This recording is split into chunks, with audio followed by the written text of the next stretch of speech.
চুচুড়ায় আরোগ্য আবাসিকদের সঙ্গে রাখি পূর্ণিমায় সাংসদ রচনা বন্দ্যোপাধ্যায় ভালোবাসার বার্তা। আজ রাখি পূর্ণিমার বিশেষ দিনে চুচুড়ার আরোগ্য স্বেচ্ছাসেবী সংস্থার আবাসিকদের সঙ্গে সময় কাটালেন হুগলির তারকা সাংসদ রচনা বন্দ্যোপাধ্যায়। রাখি পরিয়ে এবং মিষ্টি খাইয়ে তিনি আবাসিকদের সঙ্গে আনন্দ ভাগ করে নিলেন এবং প্রতিশ্রুতি দিলেন আজ থেকে সবসময় পাশে থাকবো চুচুড়ার আরোগ্যের। দুপুরে অনুষ্ঠিত অনুষ্ঠানে উপস্থিত ছিলেন সাংসদের স্বামী প্রবাল বসু, চুচুড়া পৌরসভার প্রধান অমিত রায়, কর্মাধ্যক্ষ নির্মল্ল চক্রবর্তী, জনপ্রতিনিধি শ্যামা প্রসাদ মুখার্জি, আরোগ্যের প্রধান কর্ণধার ইন্দ্রজিৎ দত্ত এবং তার পরিবার সহ সংস্থার সকল সদস্য। চন্দন ফুল দিয়ে সাংসদকে বরণ করে নেন আবাসিকরা। আবেগ ভরা কণ্ঠে এদিন সাংসদ কি বললেন শোনাবো।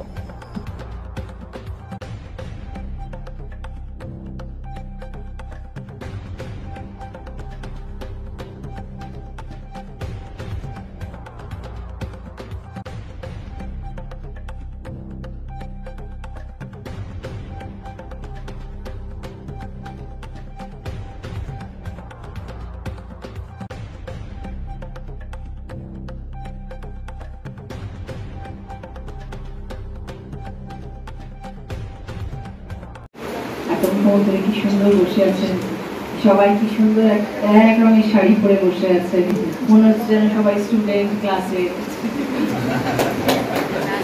একটা বয়সের পরে আমার বাবা মা আমাকে বলতেন মানুষ বৃদ্ধ না হলে সুন্দর হয় না।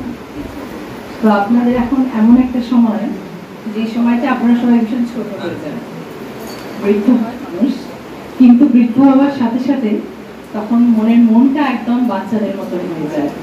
আর আজকে আপনাদের ঠিক সেরকম ভাবে বাচ্চাদের মতন সুন্দর করে সাজিয়ে আপনাকে এখানে দেখে বসিয়ে রেখেছি। কি সুন্দর লাগছে আপনাদের সবাই। আর তার থেকেও বেশি ভালো লাগছে যে আমি আজকে আপনাদের সকলের সঙ্গে এখানে আসতে পেরেছি।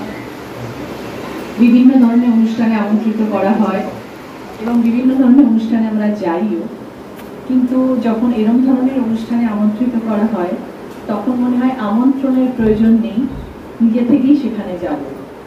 তো আমায় যখন বলা হলো যে এরকম একটি অনুষ্ঠানের আয়োজন করা হচ্ছে, আমাকে আমন্ত্রণ করার দরকার নেই, আমি সেখানে এমনিই যাব।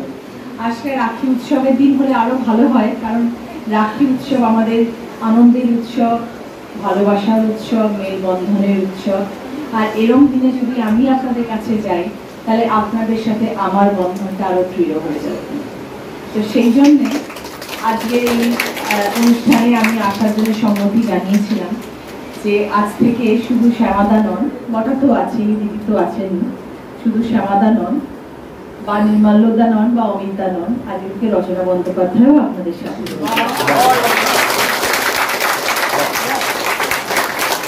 আপনাদের সাথে থাকবো, আপনাদের পাশে থাকবো।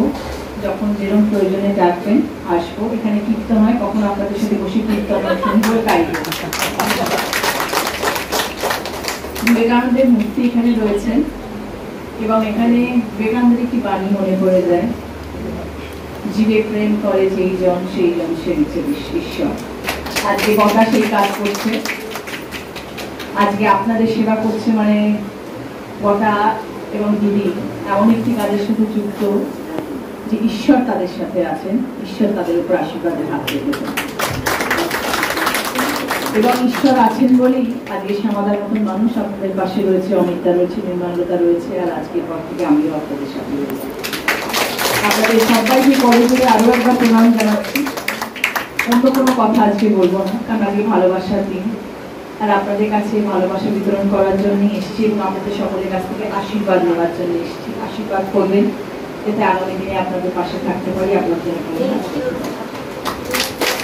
প্রণাম জানালাম আপনাদের সবাইকে। আপনারা সুস্থ থাকুন, আপনারা সবাই ভালো থাকুন।